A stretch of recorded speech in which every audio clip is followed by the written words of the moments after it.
All right, guys, so NBC Sports NFL sideline reporter Michele Tafoya has gone missing, right? Or at the very least, she's been missing from the sidelines. Now, she's been missing after her appearance on The View, where she made some comments that are now being put under the microscope because everybody's been wondering, like, why is she not on the sidelines? Like, what's going on here? And now, all of a sudden, there are reports that she no longer will be a part of the NBC sideline reporting team after this NFL season. So a lot of people are wondering, like, why is that? Why is she having her roles change, right? And this, again, seemed to happen after her appearance on The View. Now, during her appearance on The View, she said some things that probably the woke revolutionaries and the woke corporate media is probably not going to like. Now, Ms. Tafoya describes herself as a pro-choice, conservative, libertarian-leaning person, right? Which basically means not that religious, but probably physically conservative and not woke, right? Which is a whole lot of people. There's more people than you think that are like that.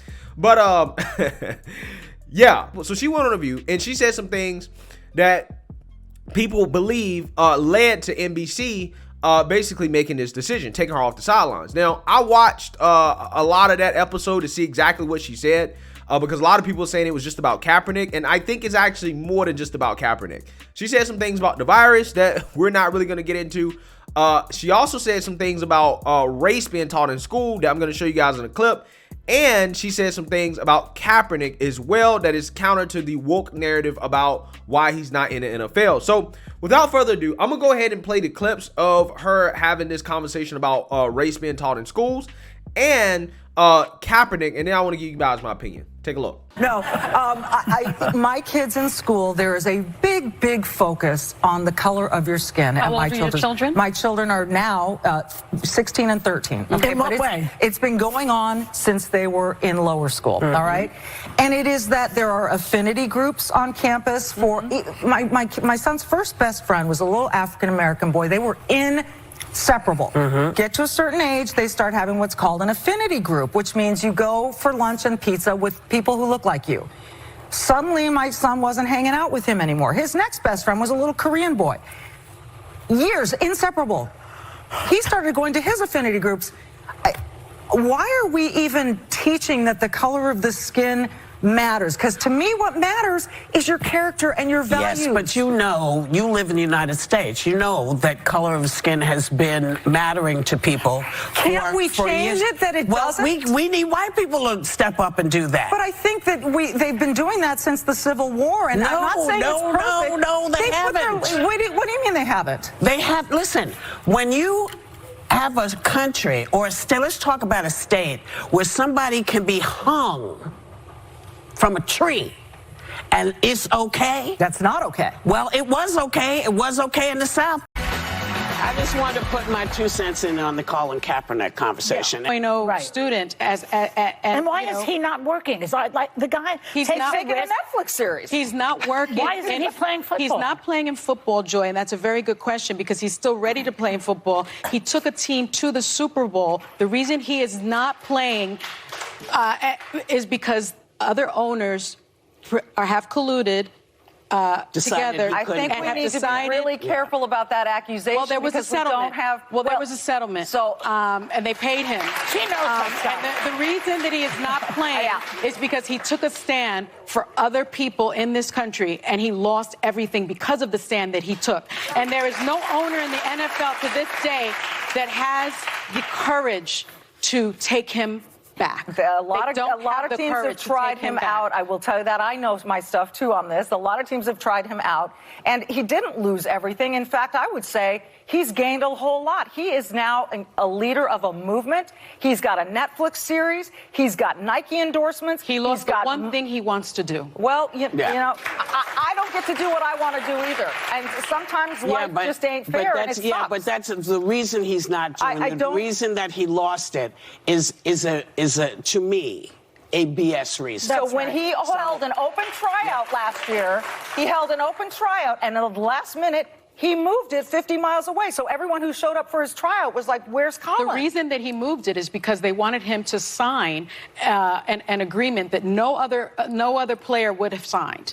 They wanted him to sign an agreement that was... said what? It said don't take it. And I can't recall. I hope somebody can tell me in my ear. But they wanted him to sign an agreement that would have precluded him from either pursuing what would have been his right to pursue. It was something along those lines, and he refused to sign it. I think I just want to give the benefit of the doubt to some people that there are two sides to this story. I think we can all of us can agree that there's probably a lot to this story we still don't know. I'm not sure. You're all going to groan at me. Sure. Okay, bring it on. Sure. Bring it People on. feel That's like the view, honey. people feel that they saw what the big picture was, and I think people didn't like it. And there are people playing in football that aren't as good as he is. Bruh, they really got to change the format of this show, okay? How is it that, like, it seems like every single time there are two race hustlers, Whoopi and Sunny Holston, and a guilty white liberal, Joy Behar, they always gang up on a conservative, right? And Michele Tafoya there in that situation is playing the conservative, okay? And to me, sometimes, you know, looking at these clips, I feel bad for Michele because you can tell that she feels like she's been ganged up on. They're just telling her, no, you're wrong, blah, blah, blah, blah. And it's like, if she had somebody else there to kind of back her up, I thought the conversation would have been more balanced. But let's get down to the gist of what was talked about here, because in my opinion, I don't think it was just about the Kaepernick thing in terms of why she's not on the NFL Sunday Night Football sidelines anymore. I think it's about everything that she said. I think it's about the fact that she went on The View and basically showed the world that she has conservative views on certain issues. And I think that's a problem, right? That's a problem for woke mainstream media, right? So let's talk about the first thing, which was race in schools, which again, in my opinion, guys, it really blows my mind because listen to Michele Tafoya talk. She seems concerned as a white woman, right? She looks to be white, okay? That her sons, who I'm assuming are white, okay? I don't know, maybe they can be mixed race, but she's concerned about the fact that they're not able to eat with people that don't look like them, right? Like think about that. The conservative is saying, no, I'm concerned that my child is being segregated away from people who don't look like him, right? But the people on the left, the so-called racial justice folks, the people that's supposed to be against racism, are the ones that's like, no, race matters. And they literally have nothing to say about the fact that her main complaint is that her kids are being segregated in schools based off their race.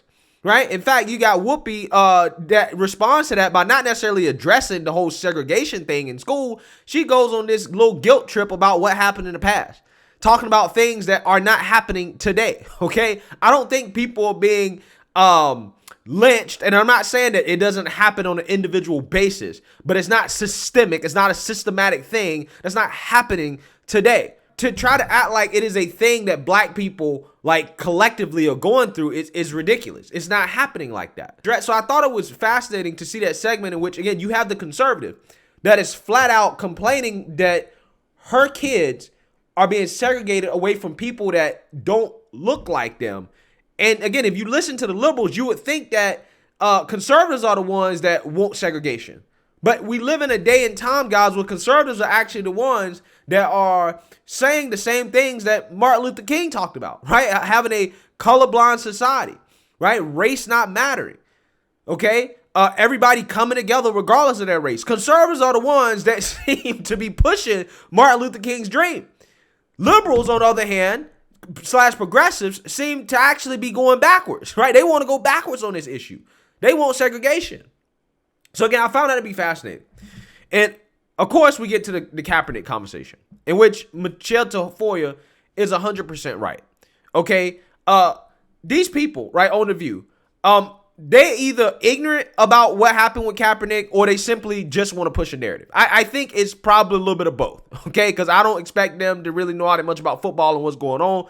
They just know a narrative and they're going to push it. Michele is right.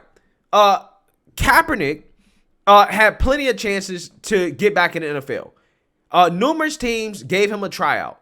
The fact of the matter is that Kaepernick does not want to play in the NFL. The reason why Kaepernick does not want to play in the NFL because Kaepernick knows that he can make more money and not risk getting noodle brains, right, from playing football by just being a so-called social justice activist. Kaepernick knows that.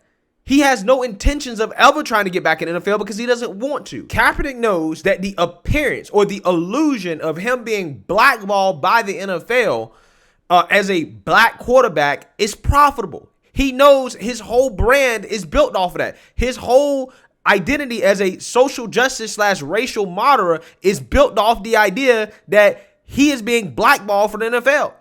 So he literally can't get back into the league if he wants to continue pushing that and making money off of it. That's why when the NFL gave Kaepernick a tryout, right? The NFL gave Kaepernick a tryout. They've never held a tryout where 32 teams showed up to see one person, right, throw a football that hasn't been in the league for like 2 or 3 years.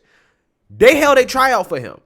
Kaepernick moved the tryout to a different location at the last minute as a way to sabotage the event so that would give the NFL an excuse not to sign him. Therefore, he can still say, I'm being blackballed from the league, right? That's what happened. If Kaepernick actually wanted to be back in the NFL, he would not continue to come out here and make statements about how the NFL is some type of slave plantation and that NFL football players are slaves. Okay? Which, again, is a ridiculous comparison in and of itself, considering that NFL players are paid millions of dollars per year to voluntarily play a sport. Now that was something that Joy Behar was saying that I had to cut out because I didn't want the clip to be too long, but she was essentially making an argument that these players don't have a choice but to play football because nobody wants to play football. That's a job that nobody wants. I'm sitting here like, what? Bro, I would give up everything, okay, to be in the NFL right now. When I grew up, all I wanted to do was play football and be in the NFL. Unfortunately, I was too short, right? I didn't hit the genetic lottery. So, again, if you ask most people on the street, I'm pretty sure they would love to be a star athlete that get paid millions of dollars, even if you're a scrub, right? And to get paid hundreds of thousands of dollars to play a game, even at the risk of getting noodle brains, right? I think most people would take that and sign up for the opportunity to have generational wealth for the rest of their life. Again, Kaepernick compared the NFL to a slave plantation, an institution that has created more black millionaires than any institution in American history. And he continuously comes out here and makes comparisons like that about a league that he claims he wants to get back into. But for whatever reason, these people, these hosts on The View, these women, they can't make that connection, right? They leave out all those details. So yeah, don't sit and try to act like Kaepernick is some type of martyr because he's not. He's not in the NFL because he doesn't want to be in the NFL. It's really that simple. It's not because he kneeled. It's not because of racism. It's not because he's being blackballed. It's simply because he does not want to play. And why would he? He's getting paid millions of dollars from Nike. So to sit here and act like Kaepernick lost everything, he lost nothing and he gained the world. That's what happened. Unfortunately, guys, and I hate to say this, in the woke history books, probably 20, 30 years, 40 years down the road from now, Kaepernick will be in there more than likely as some type of civil rights hero. Again, unjustly, he shouldn't, but that's what's going to happen. And that's the way they're going to see this man. And, you know, the reality is that most civil rights heroes, real people that actually gave up something, they don't end up like Kaepernick. They don't end up with $1 million endorsements from Nike. But that's what he's going to get. So don't sit here and try to tell me that Kaepernick made some type of huge sacrifice, because he didn't. He gained everything from this. This man will never have to work a day in his life because of this. I think he was mad because he got benched during the preseason, and then right after that, he started sitting on the sidelines during the national anthem. And when he was asked about that, he tried to make it about police brutality when he really had nothing to say about the issue before all that, right? He wasn't some type of woke social justice warrior before all that. How all of a sudden you become some type of civil rights leader overnight? Doesn't make sense. Doesn't make sense. He latched on to a movement because he knew that he was about to lose his job. He wasn't that good anymore, and he ran with it. That's what happened. So again, these people, they keep having this boohoo cry fest for Kaepernick because he's not in the NFL, and I simply don't understand, because it's either they don't understand the story or they're just lying, right? That's all it has to be. Because anybody with common sense can see that Kaepernick simply does not want to play. But yeah, again, the thing here that really bothers me is that Michele Tafoya, because of her opinions that, in my opinion, are very accurate, right? It seems to me that she is facing some consequences at her job because of it. And again, this happens way too much. Just because you have a conservative opinion, just because you have an opinion that doesn't align with the mainstream media, doesn't mean you should lose your job, right? Or that you should face consequences for it. She said nothing on that show that, in my opinion, warranted her not being able to be on the sidelines anymore. And the strange part about this story is that apparently NBC Sports was cool with the things that she was doing, right? Michele Tafoya apparently has been very active in regards to being in conservative circles when it comes to politics. Her Twitter account apparently is very politically active. She's been outspoken about this stuff. Okay, but apparently this appearance on The View was a little bit too much, right? Allegedly. We really don't know, but it seems to be this appearance that has caused this to happen. Again, we don't know for sure. But again, it is just a shame that I even have to speculate that this might be it, right? Because, we do live in a world where this is what happens to conservatives. If you say your opinion, if you speak out, you are in danger of losing your job, okay? Or being punished for it because your opinion is not aligned with the woke narrative. And I think that that's a serious problem going on in this country. It really is. So maybe we'll get more information about this. My gut feeling that this is politically motivated. Again, I don't know for sure, but that seems to be where this is pointing to. However, let me know what you guys think. Make sure you like, comment, and subscribe. Most importantly, share a Black conservative perspective. Peace.